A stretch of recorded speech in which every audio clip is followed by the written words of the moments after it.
My name is Armand Cole. I'm 77 years old, and I live right here in Savannah, Georgia. I worked as a telegrapher for Western Union for 35 years until I retired in 2008. My fingers still remember the Morse code from hitting that key so much. And we were like the social media of that time, you know? If you needed to send urgent news, you counted on us. But I didn't come here today to tell stories from my time at Western Union. What I'm going to share with you is something I've carried for nearly 10 years, something that changed my life forever. It's a story of betrayal, death, and a discovery that knocked the ground right out from under me. The kind of discovery you never imagine happening in your own family. It still hurts to talk about it, but I feel like I need to get it out. Maybe it will help someone going through something similar, or someone who needs to think twice before making certain decisions in life. As we say here in the South, every choice is a road with no return. If you're enjoying my story, drop a like to cheer up this old heart. Subscribe to the channel so you don't miss my next life stories. And tell me in the comments where you're watching this video from and what time it is there right now. It makes me happy to know from which corner of the world and at what time of day you're listening to me. It all started in 2015. I was 67 back then. My wife, Maureen, and I had been married for 42 years. We built our lives here in Savannah, where we raised our two children, Michael and Chandra. The kids had left home long ago, each following their own path. Michael went to Atlanta, and Chandra moved to Charlotte, North Carolina. At that time, it was just me, Maureen, and my father, Ben, who came to live with us after my mother passed away. He was 89 years old, but his mind was sharp as a tack. He was an observant man, the kind who didn't miss a thing, always alert to everything happening around him, even when he seemed to be dozing on the rocking chair on the porch. My father and I were always very close. He worked his whole life as a carpenter, making furniture that was true artwork. Many homes here in Savannah still have pieces made by his hands. On Sunday afternoons, after dinner, that smoked brisket and the collard greens Maureen would make, we would sit on the porch, sip some black coffee, and talk. The smell of that coffee blended with the scent of peach cobbler baking in the oven. That's Georgia right there, isn't it? Maureen worked part-time as an administrative assistant at the county school district, even after I retired. She said she liked to stay busy and have her own little bit of money. I didn't object. In fact, I thought it was a good idea. A woman should have her independence, right? I traveled occasionally to visit my brother, Gary, in Statesboro, about 55 miles from here. He was also getting on in years and had some health issues. Since he was the only close relative I had, I went there to help him out, stay a few days, and take him to the doctor. Maureen never joined me on those trips. She'd say someone needed to stay and look after Ben. And I, in my innocence, saw that as a thoughtful gesture on her part. What I didn't know was that while I traveled, something terrible was happening right under my own roof. Something my father discovered. And in trying to warn me, it cost him his life. My father, Ben, always had iron health. Until he was 89, he'd never once set foot in a hospital. Store-bought remedies are just poison, he'd say. He preferred the peppermint and chamomile teas we grew in the yard, right next to the small vegetable garden we kept behind the house. Every morning, before the sun rose, he was already out there tending to his plants. I saw that dedication he had for the earth ever since I was a boy, even though he spent his life working with wood. I was born in 1948, shortly after the Second World War. My father told me that when he heard I was coming, he was finishing a mahogany wardrobe for a wealthy estate owner in the region. He dropped everything and rushed home. The midwife had already done her work, and I was in the arms of my mother, Celeste, who left us in 1998 when I was 50 years old. I grew up right here in Savannah, playing on the cobblestone streets near the historic district, splashing around in the Ogeechee River, and helping my father in the workshop at the back of our property. The smell of freshly cut wood and sawdust on the floor are some of my oldest memories. My father was strict but fair. Work is like praying, Armand. You got to do it right, or don't do it at all, he always said with that heavy South Georgia accent. In 1966, when I was 18, I got a job at Western Union. Back then, having a son with a government job was a source of pride for any family. I remember the day I put on the uniform for the first time. My father wasn't a man of many words, but I saw the pride in his eyes. He clapped me on the shoulder and said, "See there, boy? Education gets you somewhere. Now you got a job that ain't never gonna run out." 5 years later, in 1971, I met Maureen at a church social. She was 20, I was 23. Black hair, brown eyes, and a smile that lit up any room. She was the daughter of farmers from the Macon area and was in Savannah studying to be a teacher. When she walked into the parish hall in a light blue dress, I thought she was the most beautiful girl I had ever seen. I asked her to dance just one song. We ended up dancing all night. We dated for 2 years.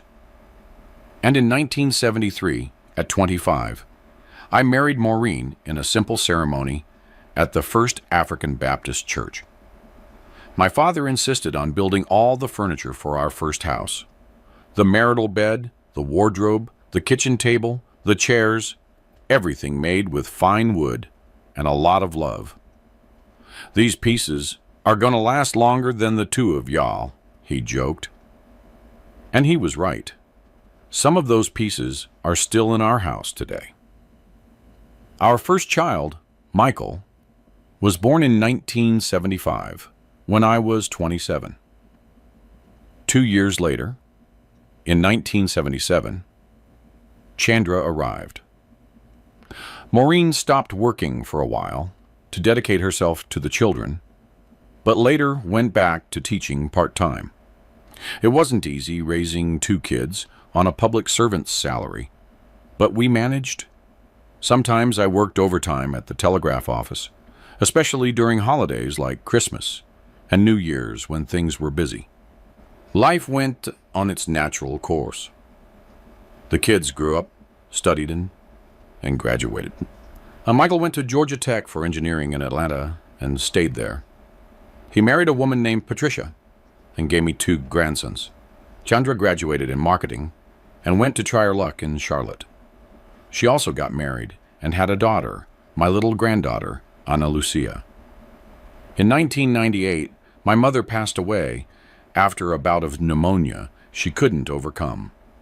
It was a hard blow for all of us, especially my father. They had been partners for more than 50 years. I thought he wouldn't handle the loneliness. So, in 2000, when I was 52, I invited my father to live with us. Maureen didn't object. On the contrary, she always treated my father with affection and respect. At least, that's what I thought. The years went by. In 2008, at 60 years old, I retired from Western Union after 42 years of service. I thought I could finally enjoy my free time with Maureen, who was 57 at the time, take those trips we always postponed, visit the kids more often, see places beyond our beloved Georgia. But Maureen didn't want to retire with me. She said she was still too young, that she liked her job as an administrative assistant at the school district, and I respected that. Everyone has their own timeline, right? It was around 2012 when I was 64 that my brother Gary, who lived in Statesboro, started having health problems. He was 2 years younger than me, but diabetes had complicated his life. Since he was widowed and had no children, I started traveling frequently to help him. At first, they were short trips of 2 or 3 days. Then, as his health worsened, I'd stay a week, sometimes even 2. Maureen never accompanied me on those trips. "Someone has to stay and look after Ben," she'd say, and it made sense. My father was over 85, and despite his good health, it wasn't wise to leave him alone. I would leave Savannah with a heavy heart but a clear mind, knowing my wife was taking care of my old man. What I didn't know was that during my absences, my father was observing things that I, blindfolded by trust and love, would never imagine. Ben, with those keen eyes that seemed to miss nothing, was about to uncover a secret that would change our lives forever. In late 2014, when I was 66, my brother Gary took a turn for the worse. The doctors said the diabetes had affected his kidneys and he would need to start dialysis. That broke my heart, seeing my younger brother hooked up to machines 3 times a week. It was a very difficult time to cope with. The trips to Statesboro became more frequent. I would spend 2 weeks there, return to Savannah for 1 week, and soon have to go back. Maureen stayed home, caring for my father and working her job at the school. By that time, we had been married for over 40 years. The trust between us was something I considered unbreakable. At least, that's what I thought. It was January of 2015. I remember it well because it was school vacation time when I began to notice something different about Maureen's behavior. She, who had never been overly concerned with appearance, started dressing up more, wearing different clothes and new perfumes. One day, I got home early from one of my trips. I'd managed to catch a ride with a buddy heading to Savannah, and I found her coming out of the shower, all perfumed, at a time when she should have been at work. "I got off early today," she explained, before I even asked a question. "I had a headache." I didn't suspect a thing at that moment. After all, after so many years together, you learn to trust, right? Maureen had always been a good wife, a good mother, hardworking, and honest. Why would I ever doubt her? That same week, I got a call from Gary. He was doing poorly again and needed me. I packed my bag quickly and told Maureen I'd have to stay in Statesboro for at least 2 weeks. "Don't worry about a thing here. Go take care of your brother," she said, kissing me on the forehead. "Your daddy and I will be fine." Before leaving, I went to say goodbye to my father. He was sitting on the porch in one of those rocking chairs he had made decades ago. Despite being 89, Ben still had an upright, dignified posture. His eyes, though slightly clouded by age, maintained that ever-observant shine. "I'm heading to Statesboro again, Dad. Gary is not doing well at all." He looked at me for a time that seemed too long. Then he said something I only understood much later. "Take care of your brother, son, but don't stay away too long. There are things going on here you need to know." I thought he was talking about his health or some issue with the house. I gave him a hug, promised to return soon, and left. I spent 2 difficult weeks in Statesboro. Gary had to be admitted to the hospital. Doctors talked about a possible amputation because of a foot wound that wouldn't heal. I slept at the hospital, only leaving to take a quick shower at his place and then returning. I called home every day to check on Maureen and my father. "Everything's fine here. Don't worry," Maureen always said. "Your daddy is doing great. Eating well. No problems at all." On one of those calls, I asked to talk to him. I was surprised when Maureen said he had gone to bed early, as it wasn't even 8 o'clock at night. My father always slept late. He liked to watch the late news and only went to bed after 10. The next day, I managed to speak to him. His voice was different, lower, as if he didn't want someone to overhear him. "Dad, is everything all right over there?" "Yeah, son, everything's fine," he answered. But he didn't sound fine. "When are you coming back?" "I think in about 3 days. Gary is getting better." There was a long pause. Then he said, "Get back soon, Armand. There are things I need to tell you personally." That conversation left me uneasy. I knew my father too well to not know something was bothering him. But what could it be? I tried calling a few more times in the following days, but whenever I asked to talk to him, Maureen would say he was sleeping, or in the bathroom, or had gone for a walk in the square. Finally, after almost 3 weeks, I was able to come home. Gary was better. He had narrowly escaped amputation for the time being and was returning to his house the next day. I took the bus from Statesboro to Savannah with a knot in my stomach. Those strange conversations with my father had me worried. I got home on a Wednesday around 2 in the afternoon. I was surprised to find the front door unlocked. Maureen was always careful about that. I walked in without making a sound, planning to surprise them. The house seemed empty. I called out. No one answered. I went to my father's room, thinking he might be sleeping. He wasn't there. The room was tidy, the bed made. I returned to the living room, confused. That's when I heard a noise coming from our bedroom at the end of the hall. A quiet laugh, then a murmur. I approached slowly, feeling my heart pound. The door was slightly ajar. When I peeked through the crack, I saw something I could never have imagined. Maureen, my wife of over 40 years, in the arms of another man. And it wasn't just any man. It was Roger Stone, my old friend, the owner of Stone's drugstore right here in Savannah, where I bought my father's medicine. I froze. The blood ran cold in my veins. I wanted to scream, to rush in and end it, but I couldn't move.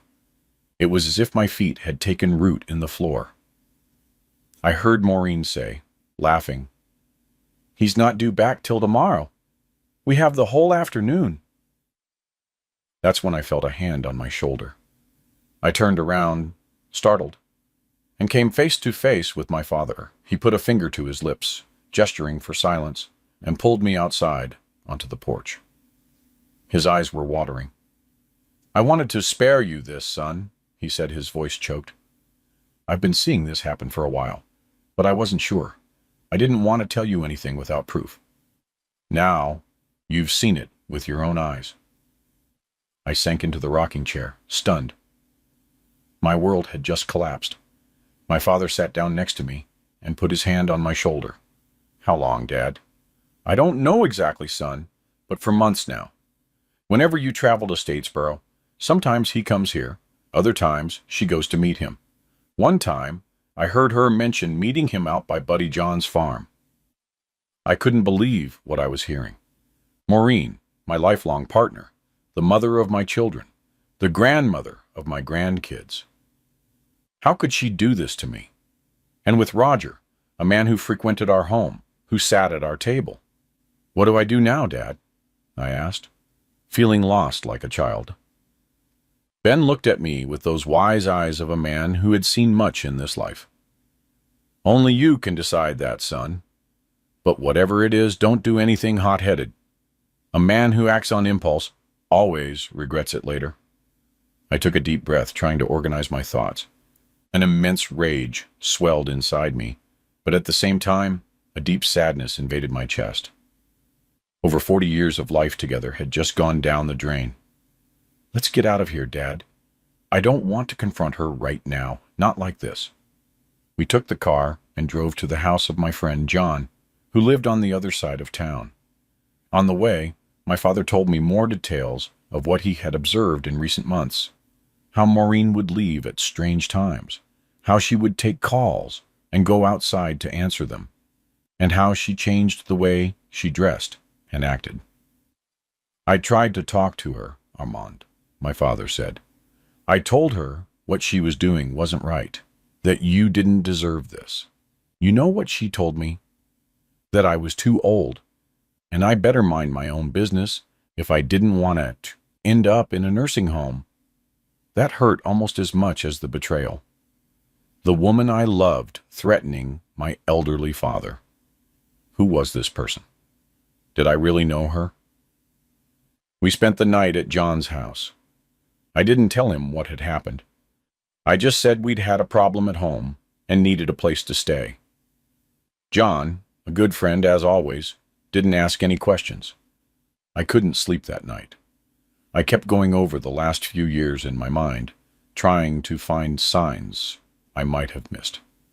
There were changes, sure, but I always attributed them to time, to the daily grind. It never crossed my mind that Maureen could be unfaithful, especially with Roger. The next morning, I woke up with a crushing pain in my chest. It wasn't physical pain, but the kind of agony only someone who has been betrayed knows. I felt like the ground had disappeared beneath my feet. My world, which I thought was so solid, had crumbled in a matter of seconds. I had a cup of coffee at John's and decided to go home. I had to face Maureen, look her in the eye, and hear what she had to say. My father wanted to come with me, but I asked him to stay. That conversation needed to be just between my wife and me. I arrived home around 10 in the morning. Maureen was in the kitchen fixing lunch. The aroma of smoked brisket filled the house, that same brisket I loved so much and that she knew was one of my favorite dishes. When she saw me, she smiled, as if nothing had happened. "Aman, you're early. I didn't expect you until tomorrow." I stood in the kitchen doorway, watching her. How could she act so naturally after what she had done? How could she look me in the eye without feeling shame? "Where is my father?" I asked, keeping my voice firm. "He went for a walk round the square. You know how he likes to sit there and watch the traffic." I pulled out a chair and sat at the table. The aroma of fresh coffee and the cheese she had set out used to bring me comfort. That day, it only made me feel more sick. "Maureen, I saw you yesterday with Roger in our bedroom." The smile vanished from her face. The hands stirring the brisket stopped in midair. For a second, I saw fear pass through her eyes. Then an expression I had never seen before. Defiance. "I don't know what you're talking about," she said, going back to stirring the brisket. "Don't lie to me. I saw you. My father saw you too. He's been watching you for months." She dropped the spoon sharply, making a noise that echoed through the silent kitchen. That meddling old man had no business spying on me. Those words hit me like a slap. It wasn't just the confirmation of the betrayal that hurt, but the contempt with which she spoke of my father. A man who had always treated her with respect and kindness. "How long, Maureen? How long has this been going on?" She sighed, as if she were tired of a conversation that had barely begun. "About 2 years, more or less. It started when you traveled for your niece's wedding in Atlanta. Roger stopped by to drop off some medicine for your father. We talked, and it happened. 2 years. 2 years of lies, deception, and false kisses. The pain I felt turned into rage. And why, Maureen? Why do this to me after so many years together?" She looked at me with a coldness I had never seen before. "You really want to know, Armand? Because I was lonely. Because you were never here, always traveling to take care of your brother. Always worried about everyone but me. Roger gave me attention. He made me feel desired again. And that justifies betraying a marriage of over 40 years? Betraying the trust I put in you, turning our life into a lie? Life is too short to live with regrets, Armand. I did what I needed to do to feel alive again. Those words left me speechless. Who was this woman in front of me? She wasn't the Maureen I had built a life with, raised children with, and planned a peaceful old age with. And my father? Why threaten him? He told me you talked about sending him to a nursing home if he told me anything. She shrugged, as if it were unimportant.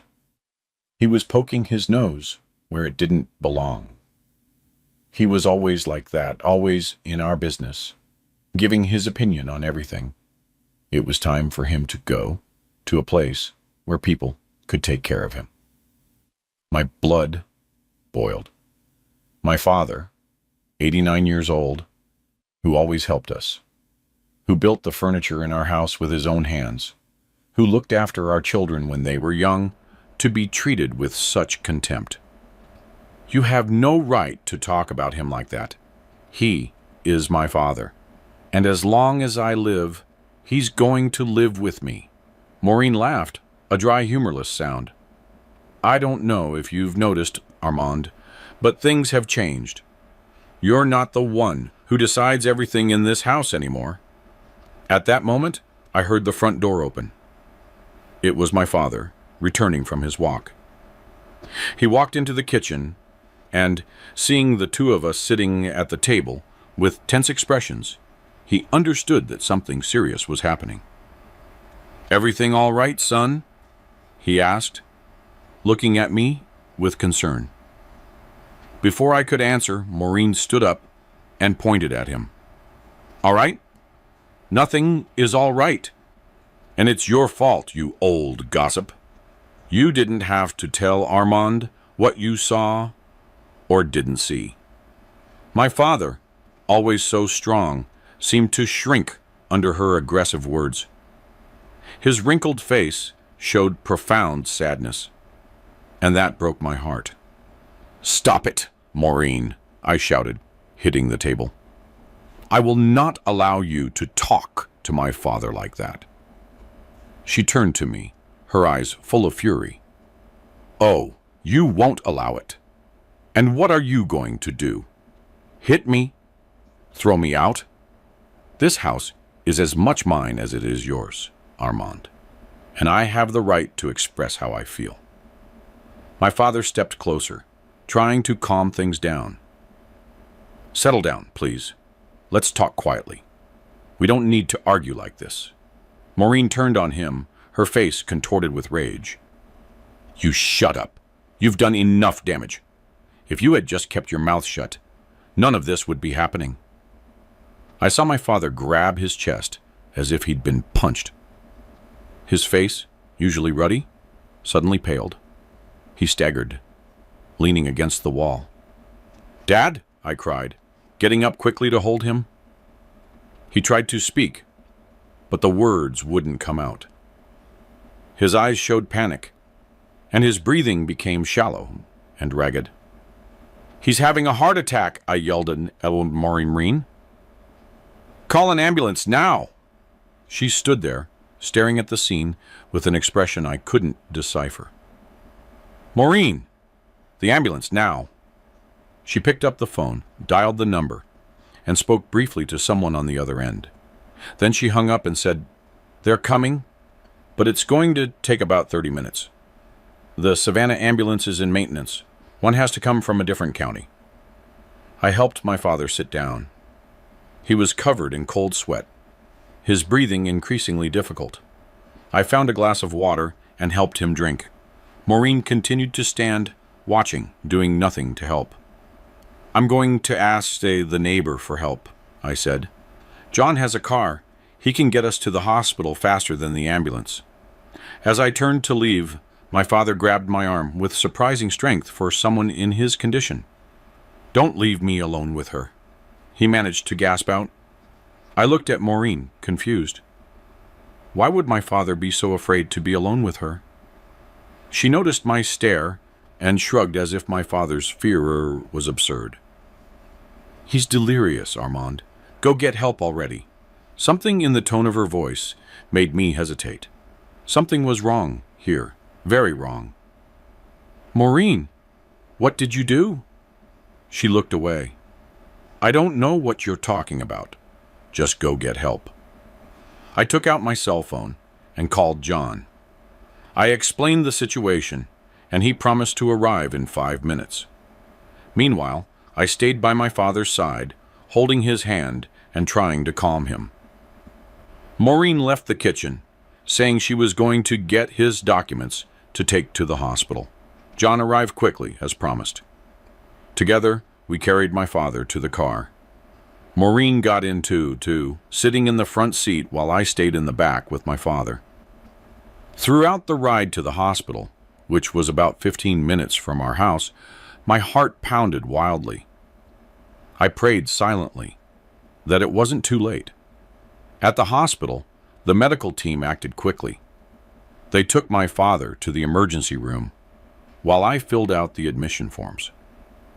Maureen remained sitting in the waiting room, checking her phone, seemingly oblivious to the drama we were living. After almost an hour, the doctor came to talk to me.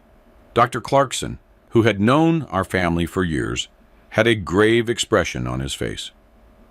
Armand, your father suffered an acute myocardial infarction. We managed to stabilize him, but the situation is very serious. He's 89 years old. His heart is very weak. We're moving him to the ICU and monitoring him closely, but I need you to be prepared. The next 24 hours are crucial. I felt my eyes well up with tears. The thought of losing my father was unbearable. Can I see him? I asked, my voice cracking. Yes, but only for 5 minutes. He needs to rest. I entered the room where my father was. Connected to various machines, with an oxygen mask on his face, he looked so fragile, so different from the strong man I had always known. I took his hand, and he slowly opened his eyes. Armand! I'm here, Dad.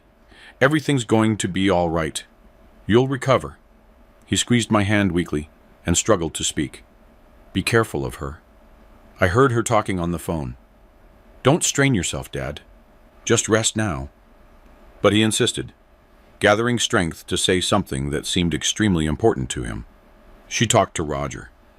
They're planning. They want to get rid of me. A nurse entered at that moment, saying time was up and I needed to leave. I promised my father I would return soon, and left the room with a heavy heart. His words echoed in my mind. What could Maureen be planning?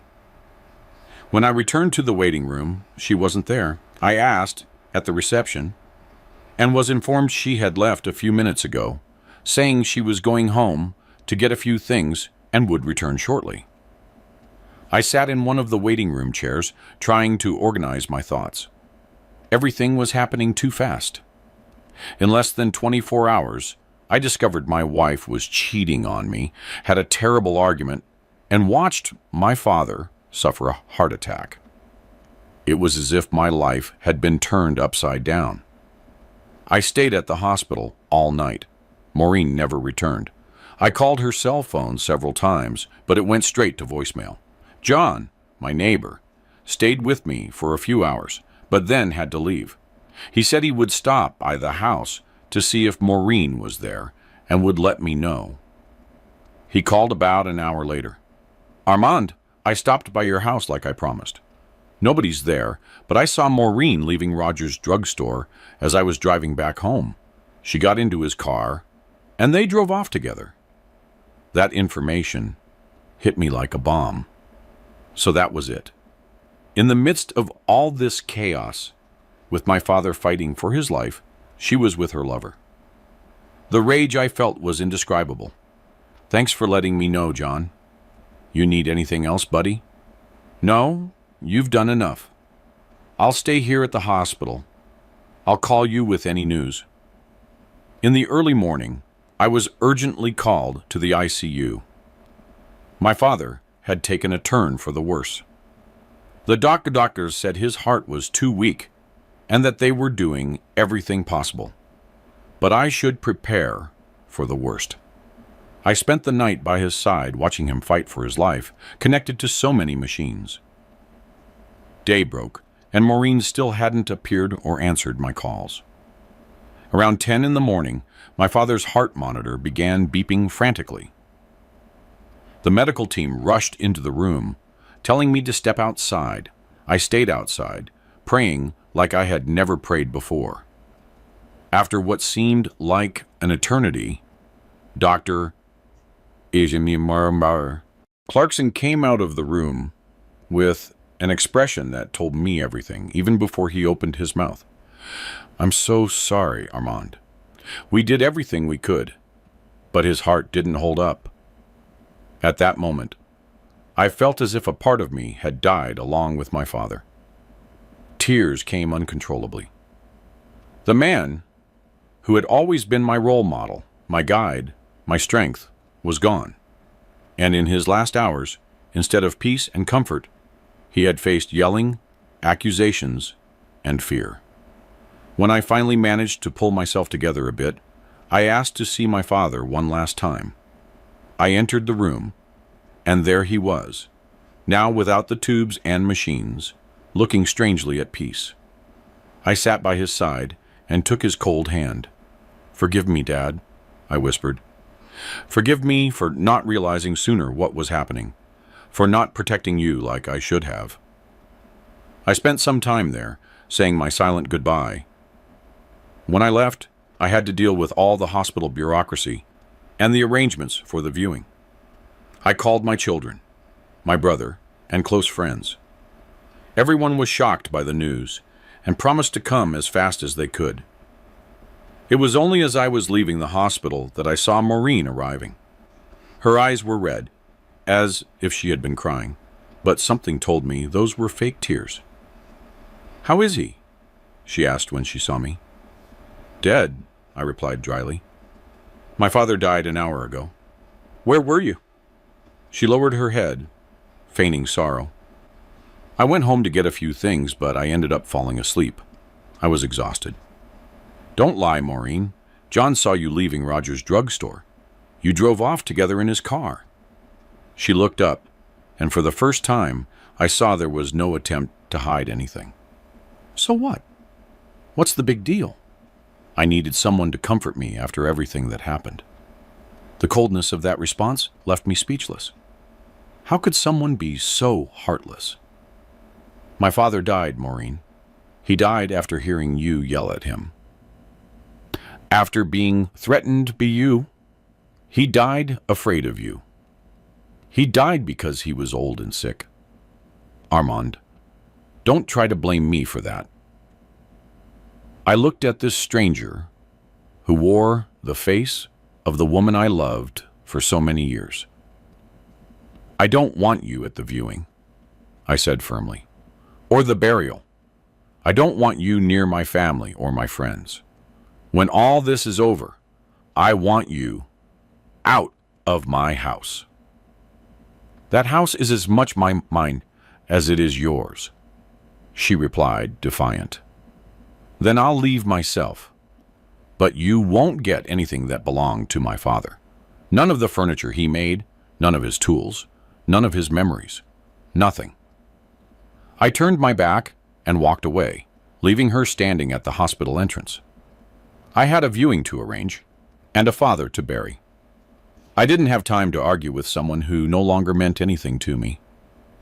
My father's viewing took place at the St. John the Baptist Funeral Home here in Savannah. It was a simple ceremony, but it was crowded. Ben was well loved in the city.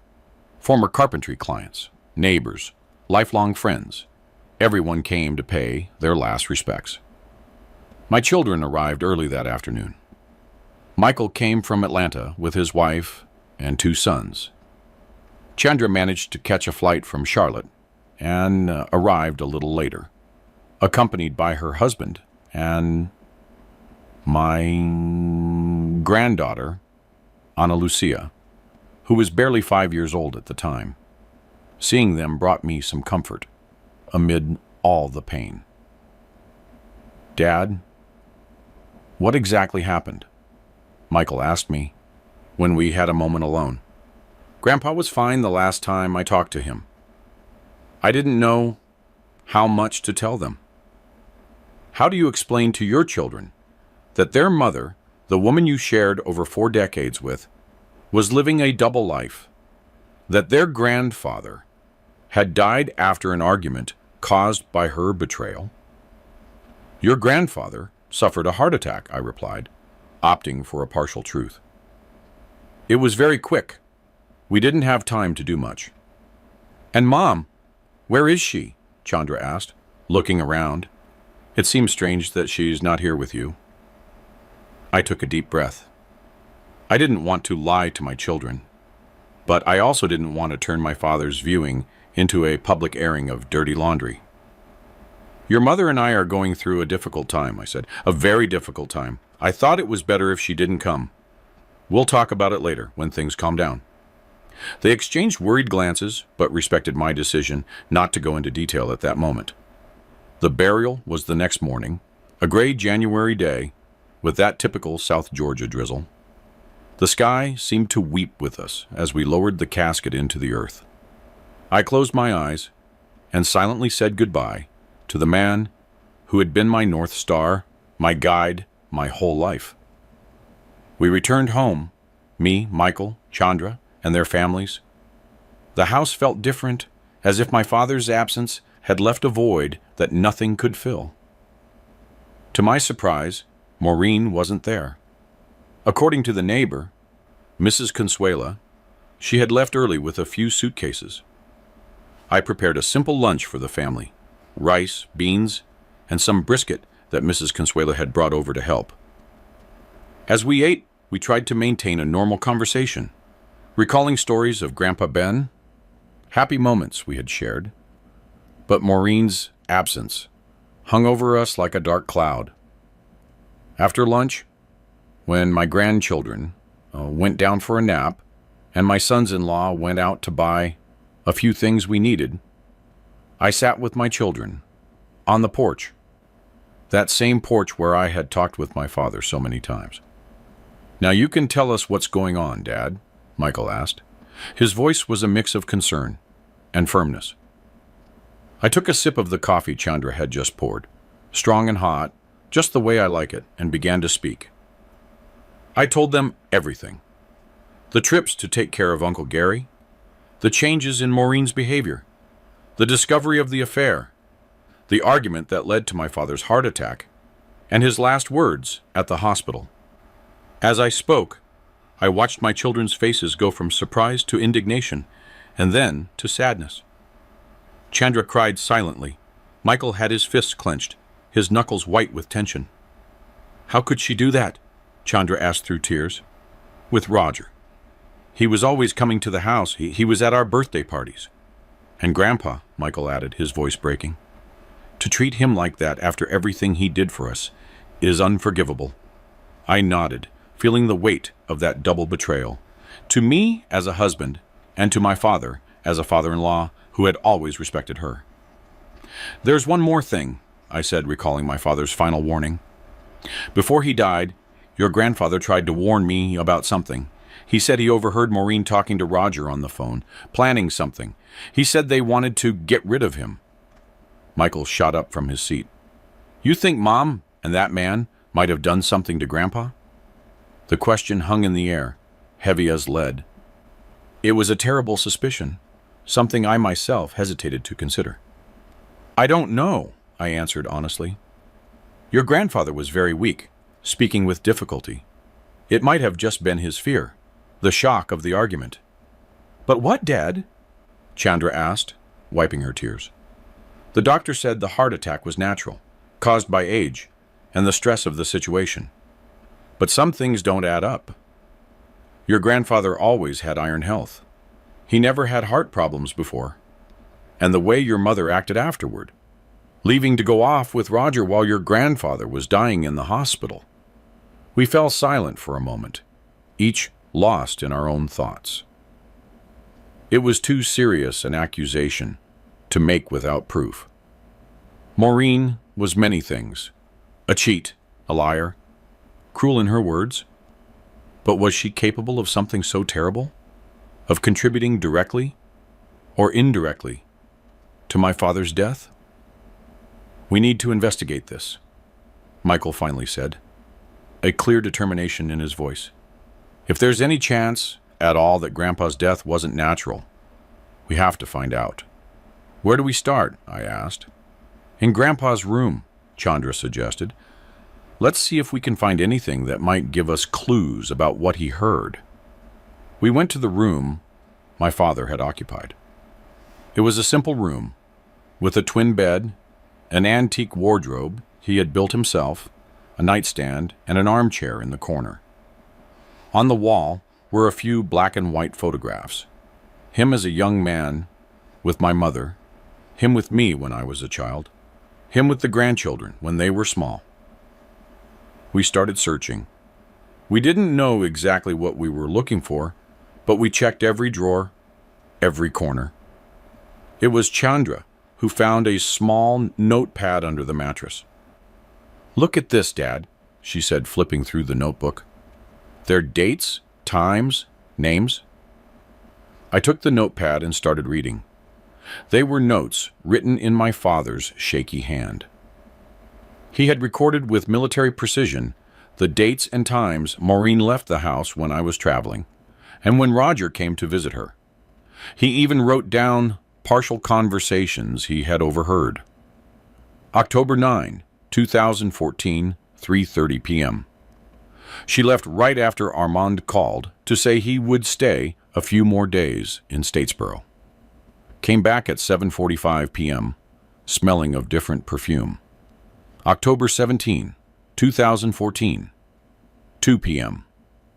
Roger came by to deliver medicine. Stayed over 2 hours. Heard laughter in her room. November 2, 2014, 10 o'clock. Phone call. He'll be gone for at least a week.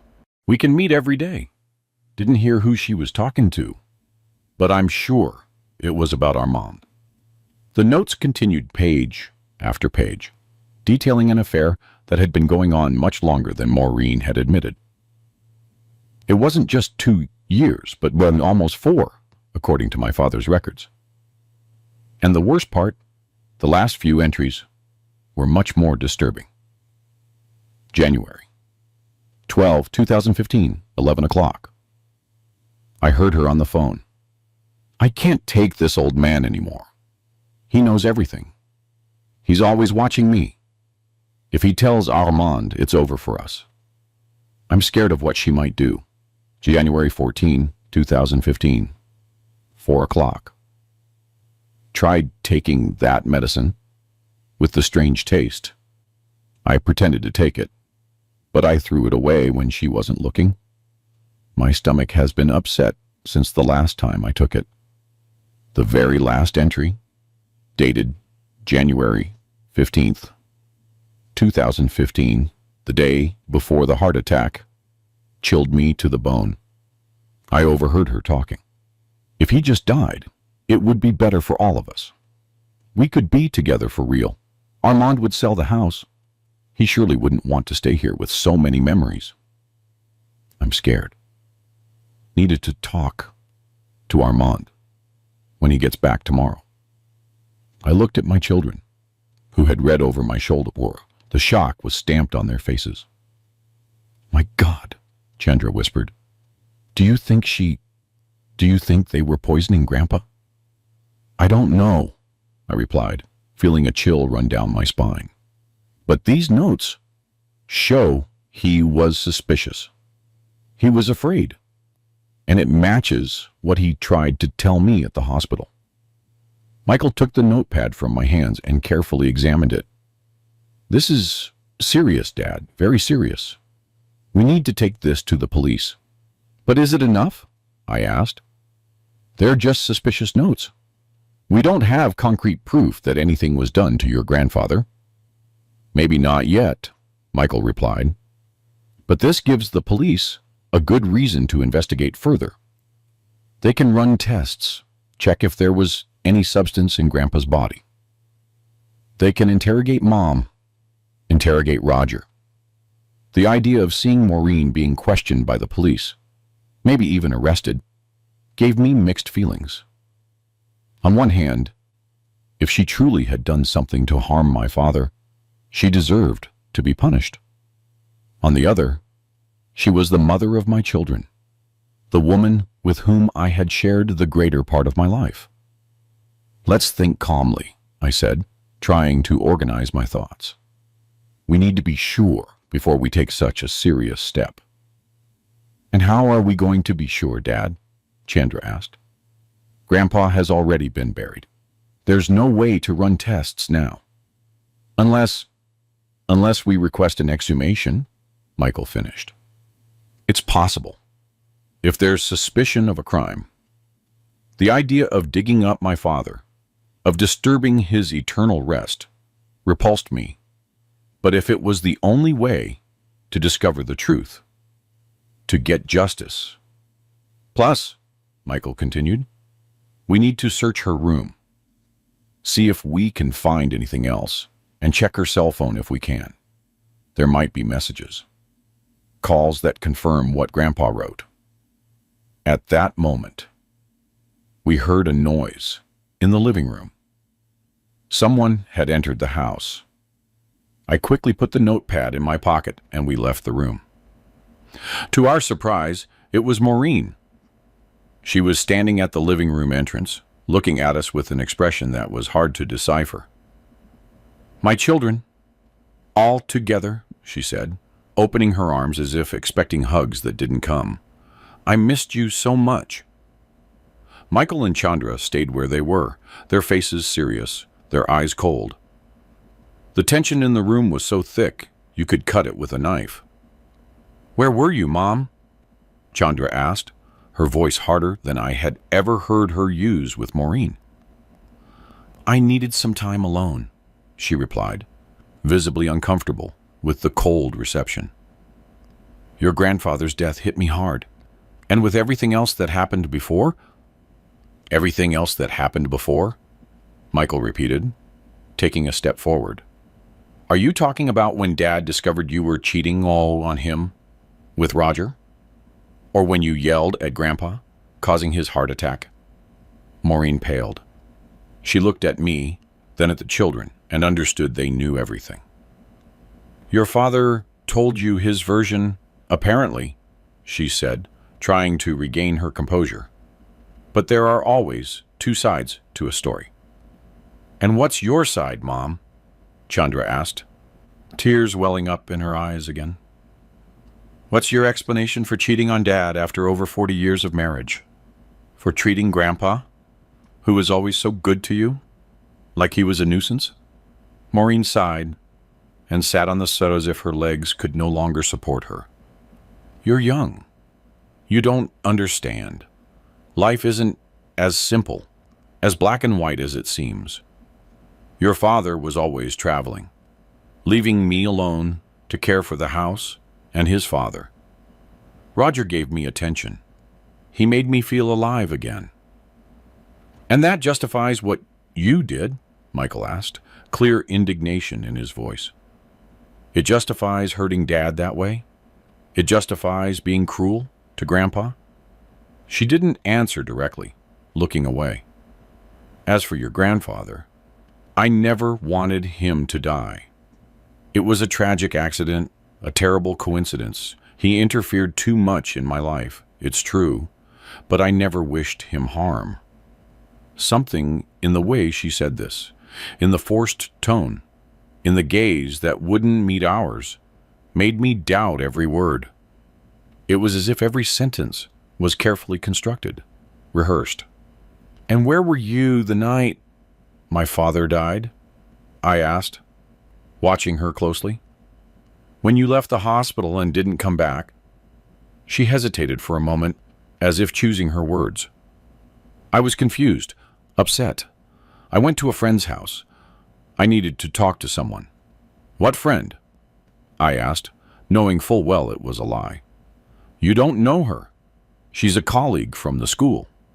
John saw you leaving Roger's drugstore? I said, exposing the lie. You drove off in his car together. She closed her eyes for a moment, visibly annoyed at being caught in the lie. Fine. I went to see Roger. I needed comfort. Someone who understood me. While my father was dying in the hospital, I completed, unable to hide the bitterness in my voice. A heavy silence fell over the living room. No one knew what to say after that. It was Michael who finally broke the silence. Mom, we're going to ask you directly. Did you do anything to harm Grandpa's health? Did you or Roger give him something? Some medicine? Some substance that might have contributed to the heart attack? Maureen's face contorted in an expression of shock, or what seemed like a very well-acted performance. How can you ask something like that? I would never hurt your grandfather. Never. Then you wouldn't mind if we requested an exhumation? Chandra said, her tone firm despite the tears. To be sure, there was nothing strange, no substance in his body. Maureen jumped her up, her face now red with fury. You're crazy. You want to dig up your grandfather based on absurd suspicions? What kind of children are you, accusing your own mother of something so horrible? The exaggerated reaction only increased our suspicions. If she had nothing to fear, why object so vehemently to the idea? If there's nothing to hide, there's no reason to worry, Michael said calmly. It would be a way to close the matter, to prove that our suspicions are unfounded. Maureen looked at each of us as if we were strangers, not the family she had built. This is absurd. You can't do this. Actually, we can, I said, feeling a determination I didn't know I had. If there's suspicion of a crime, the police can order an exhumation, and we have grounds to suspect. I took the notepad from my pocket and showed it to her. Her face lost color when she recognized the small, black-covered book. Where did you find that? She asked, her voice almost inaudible. In my father's room, under the mattress. He recorded everything, Maureen. Your outings, your phone conversations, even your threats. And most importantly, he wrote that the medicine you gave him had a strange taste, that he felt sick after taking it. She reached out, trying to grab the notepad, but I pulled it away. Give me that. Those are the ramblings of a senile old man. They don't mean anything. My father wasn't senile? I retorted, the rage growing inside me. He had a clearer mind than most people half his age, and if he wrote this, it's because he had reason to suspect. Maureen looked cornered, like an animal trapped in a cage. Her eyes darted from me to the notepad, to my children, and back to me. I'm taking this to the police, I continued, along with a formal request for an exhumation. We are going to find out the truth, Maureen, no matter what it takes. She looked at me for a long moment, and then, surprisingly, a cold smile formed on her lips. Do what you want, Armand. You won't find anything because there's nothing to find. And when this is over, I'm going to sue you for slander and defamation. I'll take half of this house, half of your retirement, and you'll end your days alone and destitute. With those words, she grabbed her purse and walked out, slamming the door shut. The three of us stood in the living room, shocked by the encounter. There was something in her confidence, in the final threat, that made me uneasy. What if we were wrong? What if it was all a tragic coincidence, as she claimed? But my father's words at the hospital, his careful notes, Maureen's overreaction, everything pointed to something much more sinister than a simple marital affair. What do we do now, Dad? Chandra asked, her voice reflecting my own uncertainty. We go to the police, I replied, making a decision. We're going to show them your grandfather's notes and ask for an investigation. We'll leave it in their hands to decide if there's grounds for an exhumation or not. Michael nodded, putting his hand on my shoulder in a gesture of support. "We're with you, Dad, all the way." The next morning, Michael, Chandra, and I went to the Savannah Police Department precinct. It felt strange to enter that place where, in 67 years of life, I had never needed to set foot. The precinct was in an old building near the central square, with peeling paint and a ceiling fan that spun sluggishly, barely managing to alleviate the heat of that Georgian January. We were attended by Detective Sergeant Paul Ramirez, a man in his 50s with graying hair and a tired but attentive gaze. My son, Michael, being a lawyer, took the lead in the conversation, explaining the situation, the discovery of the infidelity, the heated argument, my father's heart attack, and most importantly, the notepad we found. The detective listened to everything with a serious expression, taking occasional notes. When Michael finished, he took the notepad and examined it carefully, page by page. "This is very serious," he finally said, taking off his glasses and rubbing his eyes. "If what's written here is true, we have indications that your wife and her lover may have attempted to poison your father, or at least contributed to the deterioration of his health." "Is it enough for an investigation?" I asked, anxious. "It's a start," he replied. "We need more evidence. But yes, I'm going to assign an investigator to the case. We'll interrogate your wife and the pharmacist. We'll check if there are records of suspicious substance purchases." "And what about the exhumation?" Michael asked. "Would it be possible to determine if there was any toxic substance in my grandfather's body?" The detective sighed and leaning back in his chair. "An exhumation is a complex procedure, Mr. Cole. It requires a judge's authorization, and it's only granted when there are strong indications of a crime. This notepad is important evidence, but we need more. Furthermore, depending on the substance used and the time elapsed, it can be difficult to detect." "How long ago was your father buried?" he asked, turning to me. 2 days, I replied. "That's good. The less time, the greater the chances of finding evidence. I'm going to start the process today, but I can't promise the exhumation will be authorized."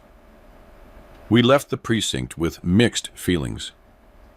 On one hand, it was a relief to know that the authorities would take our suspicions seriously. On the other, the idea that my father could have been poisoned by Maureen and Roger caused me indescribable pain. In the days that followed, the police began their investigation. Maureen was called in to testify, as was Roger. Both vehemently denied any involvement in my father's death. According to the detective, they confirmed the extramarital affair, but insisted that Ben's death had been natural, caused by his advanced age and the stress of the argument. A week after the burial, I received a phone call from Detective Ramirez. "Mr. Cole, we have news. The judge authorized the exhumation. It will take place tomorrow morning." My heart raced.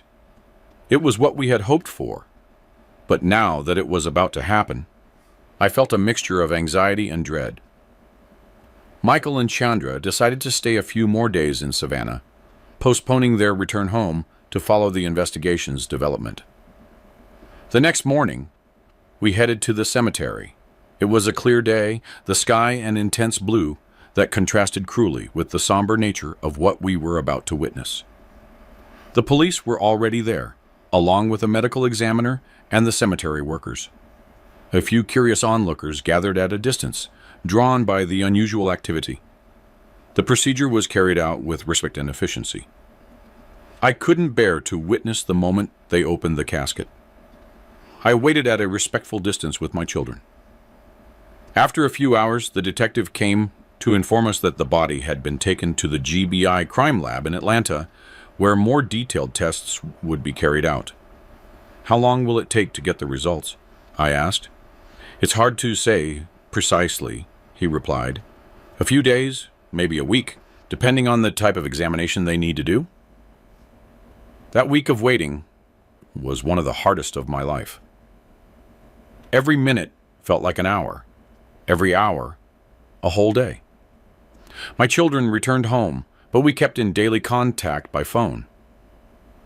Maureen was staying at a friend's house, or so she said, and we hadn't spoken since the argument. On the 8th day after the exhumation, Detective Ramirez called me to the precinct. From his voice on the phone, I knew he had important news. When I arrived, he was sitting behind his desk with an open folder in front of him. "Mr. Cole, we received the results of the toxicology tests," he said as soon as I sat down, "and they confirmed the presence of a toxic substance in your father's body." I felt as if the air had been sucked out of my lungs. "What substance?" I managed to ask. "Digitoxin. It's a cardiac glycoside used in some medications for heart failure. In normal dose, it's therapeutic. In high dose, it can cause severe arrhythmias and cardiac arrest." And my father was taking this? How? According to the report, the substance was present at levels far above therapeutic. Considering your father had no prescription for this medication, the conclusion is that it was administered criminally. I closed my eyes, trying to absorb the impact of that revelation. My father hadn't died of natural causes. He had been poisoned. "What happens now?" I asked, my voice barely audible. "We are going to issue arrest warrants for your wife and for Roger Stone." Analysis of his pharmacy records showed that digitoxin was purchased in recent months without the corresponding medical prescription. Furthermore, we found traces of the substance in some of the medicine bottles at your house, probably the same ones your father mentioned in his notes. All of it seemed unreal, like a nightmare I couldn't wake up from. Maureen, the mother of my children, the woman I shared over 4 decades with, had deliberately poisoned my father. The betrayal was already difficult to accept, but this was monstrous. "When are you going to arrest them?" I asked. "We're organizing the operation right now. It should happen later today." I left the precinct and walked aimlessly through the streets of Savannah. My head was a whirlwind of thoughts and emotions. How had we reached this point? How did I not realize what was happening right under my nose? How many lives had been destroyed because of this terrible betrayal? I called my children and told them the news. They were as shocked as I was. Chandra cried over the phone, unable to believe that her own mother could do something so terrible. Michael, always more practical, promised to come back immediately to support me during what was to come. That same afternoon, Maureen and Roger were arrested. The news spread quickly through the small city, causing an unprecedented scandal. Pharmacist and lover poison elderly man to claim inheritance, the local newspapers blared. It was humiliating to see my private life exposed that way, but even more humiliating to know I had been deceived for so long. In the following days, more details emerged. During interrogations, Roger eventually confessed. According to him, the plan had been Maureen's idea. She wanted to get rid of my father, who was discovering their affair, and then convince me to sell the house and move to Atlanta to be closer to the grandchildren. With the money from the sale, they planned to open a bigger pharmacy in another city where no one knew them and start a new life together. Digitoxin had been chosen because in small, continuous doses, it would cause symptoms easily confused with common health issues in the elderly: dizziness, confusion, loss of appetite, and the idea was to gradually deteriorate my father's health so that his death would seem natural when it finally occurred. But my father, suspicious, had started discarding the medication Maureen gave him. Realizing this, they increased the dose, which ultimately caused the fatal heart attack. These revelations left me devastated. How had Maureen, once a loving wife and dedicated mother, transformed into someone capable of such a heinous crime? What kind of sick love was it that she felt for Roger that made her abandon all morals and ethics? The case went to trial 6 months later, in July of 2015. It was one of the most difficult periods of my life. Seeing Maureen in the dock, hearing the sordid details of the case discussed publicly, facing the pitying glances of acquaintances, all of it was almost unbearable. But the worst part was the moment she looked at me during the trial. There was no regret in that gaze, only cold calculation, as if she were evaluating the chances of escaping conviction. In that instant, I understood that the woman I loved had disappeared a long time ago, if she had ever truly existed. Roger was sentenced to 15 years in prison for manslaughter. Maureen, considered the mastermind behind the crime, received a longer sentence, 20 years. Both were sent to different prisons in the state. When the trial ended and the sentences were handed down, I felt a strange mix of relief and sadness. Justice had been served for my father, but at what cost? Our family was shattered. My children had lost not only their grandfather, but also their mother in a way none of us could have imagined. I returned home, that house that now seemed too large, too empty without my father's presence. I had to decide what to do with my life. Should I stay in Savannah, where every corner, every familiar face reminded me of the betrayal and the crime, or start over somewhere else, far from the painful memories? After much thought, I decided to move to Atlanta, to be closer to Michael and my grandsons. Not because that's what Maureen had planned, but because I needed the support of family at that difficult time. I sold the house, that very house where so many good and bad memories had been created, and I bought a small but comfortable apartment in the Buckhead area. The only things I couldn't part with were the pieces of furniture my father made, the kitchen table where so many family meals were shared, the wardrobe he had built with such care, the rocking chair from the porch. They were tangible pieces of his presence, and I clung to them like a castaway clinging to a lifesaver. Time went by. Days turned into weeks, weeks into months, months into years. The pain never completely disappeared, but I learned to live with it. Little by little, I started rebuilding my life, finding small joys in the everyday.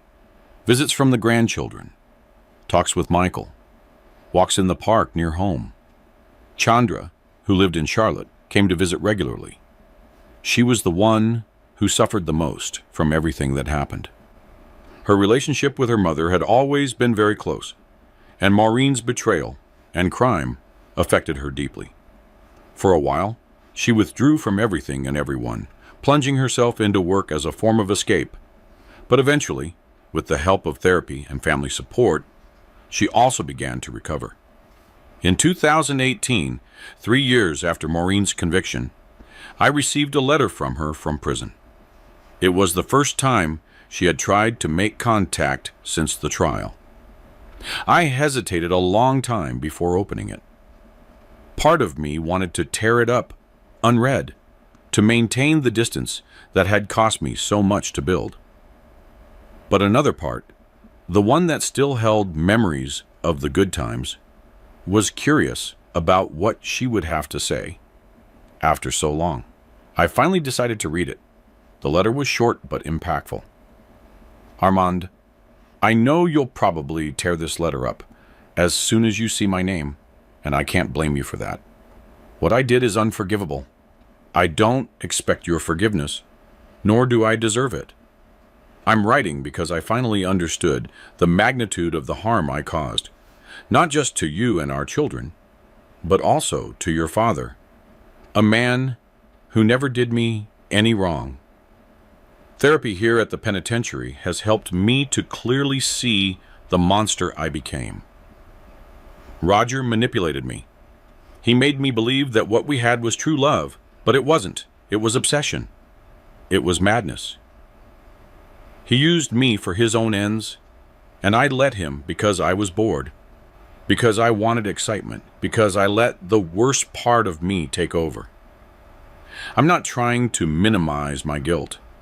I made terrible decisions, and now I'm paying for them. I just wanted you to know that I am more sorry than words can express. If someday you can find in your heart not forgiveness, but perhaps a little peace, I'll know I'm not completely broken. Maureen. I read and reread that letter several times. I didn't know how to feel. Was that remorse genuine, or just another manipulation? I decided not to respond. I wasn't ready yet to open that door, to let Maureen back into my life, even if only through written words. I showed the letter to my children. Chandra cried upon reading it. For her, it was a small comfort to know her mother showed some remorse. Michael was more skeptical, thinking it was just an attempt by Maureen to improve her situation in prison, perhaps hoping for a reduction in her sentence. I put the letter away in a drawer and tried not to think too much about it. I had a life to live, and I didn't want the past to continue defining my present and future. In late 2019, I received another shocking piece of news. Roger had been found dead in prison. Apparently, other inmates discovered the nature of his crime, poisoning an elderly man, and took justice into their own hands. I felt no joy at the news, but I couldn't feel pity either, just a strange sense that a cycle had closed. A few months later, in March of 2020, the world turned upside down with the arrival of the COVID-19 pandemic. Suddenly, we were all confined to our homes, fearful for our lives and the lives of those we loved. It was a difficult period, especially for someone my age, considered high risk. I spent the pandemic alone in my apartment, with occasional visits from my children, always taking necessary precautions. It was during this time of forced isolation that I began to reflect more deeply on everything that had happened in recent years. The betrayal, my father's death, the trial, Maureen's imprisonment, Roger's death. It seemed like material for one of those soap operas, not real life. Certainly not my life, which until then had been so ordinary, so predictable. On one of those nights of reflection, sitting in the rocking chair my father had made, I decided it was time to finally make peace with the past. Not for Maureen, but for myself. The hatred and resentment I carried were consuming me, preventing me from truly moving forward. I took a pen and paper and began to write a response to the letter I had received 2 years earlier. I didn't know if Maureen was still in the same place, if she would receive my letter, or even if she still cared what I had to say, but I needed to put those words on paper, to externalize the feelings I had suppressed for so long. Maureen, it took me a long time to be able to write this letter, not because I didn't know what to say, but because I didn't know if I wanted to say anything at all. What you and Roger did destroyed not only my father's life, but our family as well. Our children lost the grandfather they loved, and in a way, they lost their mother too. I lost my father and the woman I thought I knew. I don't know if your remorse is genuine. Maybe it is, maybe it isn't. It's not for me to judge. What I do know is that carrying this hatred toward you has only done me harm. So, not for you, but for myself. I am trying to find a path toward peace. I can't say that I forgive you. Some things are beyond forgiveness, but I can say that I no longer wish you suffering. I hope you find some form of redemption, of making peace with yourself. I don't intend to maintain contact or visit you. This letter is an ending, not a beginning. It's just my way of saying that I am moving on. Armand. I mailed the letter the following week. I never knew if it reached Maureen's hands, as I never received a reply. But that didn't matter. The important thing was that I had said what I needed to say. I had put an end to that story. In 2022, I received the news of Maureen's passing from complications of diabetes. When Chandra asked me how I felt, I answered sincerely, "I'm at peace. I hope she is too." We held a small family gathering.